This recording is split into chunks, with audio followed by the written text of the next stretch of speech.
সেই দীর্ঘ 47 বছরের আজকে আমরা তাকে আমাদের পাশাপাশি বসেছি। আমাদের সেই প্রিয় নেতা, আপনাদের এই জাসাসের প্রিয় নেতা, দীর্ঘ রাজনীতির দীর্ঘ সম্পন্ন নেতা জনাব হাসান চৌধুরী বক্তব্য রাখলেন। আপনাদের সংগঠনের সম্মানিত আহ্বায়ক, আমাদের প্রিয় নেতা এবং এই দলকে সংগঠিত করার জন্য যিনি নেতৃত্ব দিচ্ছেন, আমাদের চিত্র জগতে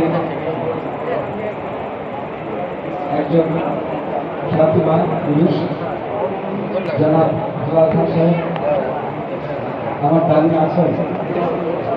সেই ছোটবেলা থেকে ওর মামার কারণে আমি অনেক কৃষকে দিয়েছিলাম, অনেক কৃষকে দেখা। আর ওর মামা যেন সাজিরা মানুষের যুবদলের প্রতিষ্ঠাতা যুবদলের সাধারণ সম্পাদক, সেই পরিবার থেকে আমার দেখা আজকে এই দলের একটি গুরুত্বপূর্ণ জায়গায় অবস্থান করছে। অর্থাৎ দলের কেন্দ্রীয় গ্রুপ সদস্য সচিব জাকির হোসেন রতন আছেন, আমাদের সেখানকার আমাদের যুবদলের এনাম, আমাদের সাকিব, আমাদের ফিরোজ মিজান, এখানে আছেন আমাদের আব্বাস, আমাদের লোকমান ফকির সহ আমাদের আছে সমস্ত নেতৃবৃন্দ, এই দলের যারা নেতৃত্ব দিচ্ছে এবং সমস্ত নেতৃবৃন্দ এবং সামনে আমাদের জাসাসী নেতৃবৃন্দ, আপনাদেরকে ধন্যবাদ জানাই। আজকে একটি অনেক কষ্ট, অনেক মনের বেদনা নিয়ে প্লিজ শেষ করে দিলাম একটা সম্মেলনে আপনারা উপস্থিত হয়েছেন। দলের 47তম বছর এই আপনাদের প্রতিষ্ঠা আমি সভাপতি প্রতিষ্ঠান আগে থেকে শুরু করে আমি সংগঠনের সাথে আপনাদের সংগঠনের সভাপতি ছিলেন। লোকমান হোসেন ফকির সহ অনেক জাতীয় নেতৃত্বের সাথে আমাদের সম্পর্ক ছিল। এমন সময় আপনারা আজকে সম্মেলন করছেন, হয়তো সম্মেলন তারিখটা আগেই আপনারা পেয়েছিলেন বলে আজকের সম্মেলনটাকে আপনারা অব্যাহত রেখেছেন। আর নেতৃত্বের অবস্থাটা আগে জানলে হয়তো সম্মেলনটাকে থাকবেন। যারা আগামীকাল সম্মেলনে থাকবেন এবং যাবেন, আজকে আমাদের নেত্রী জীবন মরণের সংশিক্ষণের মোটামুটি এই নেতৃত্বে কেন্দ্র করে জাতি সকল হিন্দু, মুসলিম, বৌদ্ধ, খ্রিস্টান সমস্ত জাতি এবং সমস্ত দলগুলো দেশনেত্রী বেগম খালেদা জিয়ার থাকতে আছেন। এটা সকলেই তার এই মুহূর্তের মধ্যে সকলেই যে নাম দরকারি জাতি বেগম খালেদা জিয়াকে সামনে রেখে একাকার হয়ে গেছে। আমাদের মধ্যে এই ধর্ম বর্ণ বিষয় নাই, আমরা যেন সকলেই দেশটা আজকে বেগম খালেদা জিয়া তার পত্রপত্রিকা খুললেই দেখা যায়। আমি পত্রিকা 2 দিন ধরে তখন পত্রিকাগুলো খুলি বা দেখি, আবার সেই জিয়াউর রহমানের কথা মনে করি। 81 সালে জিয়াউর রহমানকে হত্যা করার পরে দেশের যে অবস্থা হচ্ছে, মানুষের মধ্যে একটা শোক, মানুষের মধ্যে একটা আবেগ, মানুষের মধ্যে একটা ব্যক্তির ভালোবাসা, যে ব্যক্তিটা দুনিয়া থেকে চলে মনে হয় যে পুরো আকাশটি যেন মানুষের মাঝে করেছে। তেমন করে আজকে বাংলাদেশের মানুষের মধ্যে তেমন একটা হাহাকার, তেমন একটা বেদনা বেদনী পরিস্থিতি, যে ব্যক্তিটা দেশের জন্য এত করে দেয়। সেই স্বাধীনতা যুদ্ধের থেকে শুরু করে তার জীবনকে খেয়াল করেন এবং শহীদ রাষ্ট্রপতি যখন শহীদ রাষ্ট্রপতি জিয়াউর রহমান তার সরকার শিশুদের সরকারকে রেখে স্বাধীনতার ঘোষণা দিয়ে রণাঙ্গনে থাকলেন, তার সামনে আসে কি নাই সেই মুহূর্তটা তার কাছে স্বাধীনতার জন্য 54 বছর হয় এই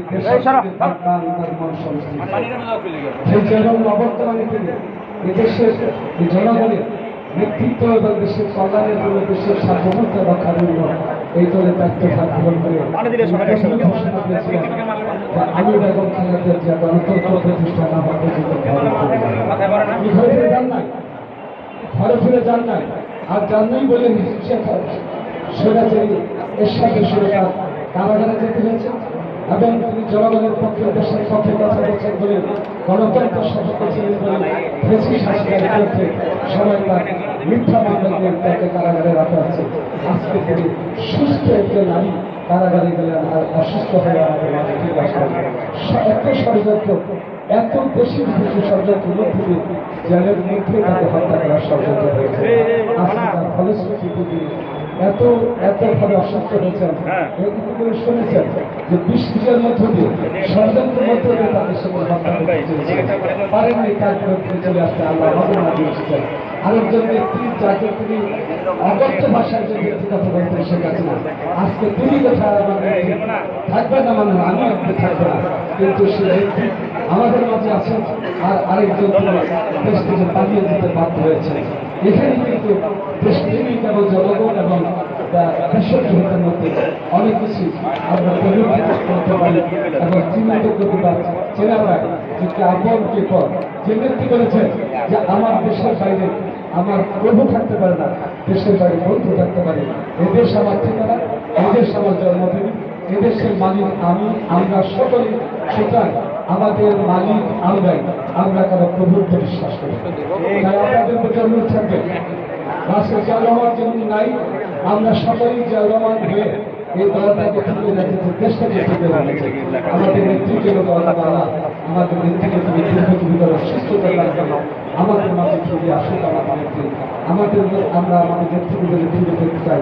তার নেতৃত্বের মধ্য দিয়ে, তার পরামর্শের মধ্য দিয়ে আগামী নির্বাচনের জন্য একটি সুসংগত হিসেবে রাষ্ট্র ব্যবস্থা নির্বাচন হতে পারে। তার নেতৃত্বে থাকে জননেতা তারেক রহমান, যার নেতৃত্ব দেবে এই বাংলাদেশের মানুষ এবং এই বাংলাদেশের মানুষের মধ্য দিয়ে একটি আস্থাশীল এবং জনগণের মধ্যে থেকে স্বীকৃতির মধ্যে দিয়ে দল এবং রাষ্ট্রটি প্রতিষ্ঠিত সরকার আসবে, যার প্রধান থাকবে জনতা তারেক রহমান।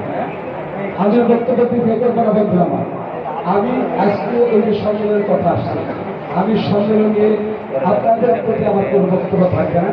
এখানে আমার দায়িত্ব কেন্দ্রের সভাপতি এবং সাধারণ সম্পাদক আছে। আমি দুইজনকে উদ্দেশ্যে বলবো, একটা মাত্র কথা থাকবে আমার দুজনের।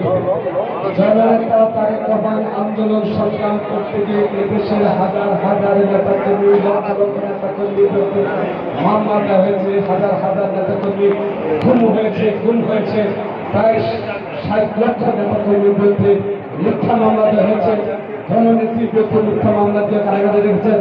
এখন পর্যন্ত আমাদের নেতা ভারপ্রাপ্ত চেয়ারম্যান বলা যায় নির্বাসন আছেন, তিনিও অবশ্য করেননি বলেও তার নির্বাসন তিনি বিদেশ দূর থেকে এই সংবাদকে সংগঠিত করে রেখেছিলেন এবং একটাই নির্দেশনা দিয়েছেন নেতা কর্মীদের উদ্দেশ্যে আমাদের নেতা কর্মীদের মূল্যায়ন করবো, অর্থাৎ দলের মিছিলের শেষ ভাগের শেষ জায়গা পর্যন্ত আমরা মূল্যায়ন করবো, তার পর্যন্ত আজকে যে সম্মেলন হবে আমি আপনাদের কাছে অনুরোধ থাকবো, যারা নেতা যে সমস্ত নেতা কর্মীরা শুরু থেকে শেষ ভাগ পর্যন্ত ছিল তাদেরকে মূল্যায়ন করে পরবর্তী পর্যায়ে আমরা চিন্তা ভাবনা করবো। আর বক্তব্য দীর্ঘায়িত করতে চাই না, আপনাদের ধন্যবাদ জানাই। আর যারা আজকের আয়োজন করেছেন আয়োজনকারীতে এবং আগামী দিনে সুন্দর সফল সার্থক সম্মেলন ওইখানেই হবে এই পর্বে, এই আশাবাদ ব্যক্ত করে বক্তব্য খোদা হাফেজ। বাংলাদেশ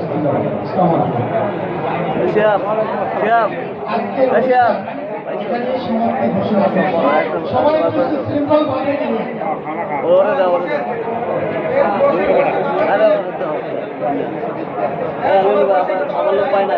সবাই বসে থাকেন প্লিজ, সবাই বসে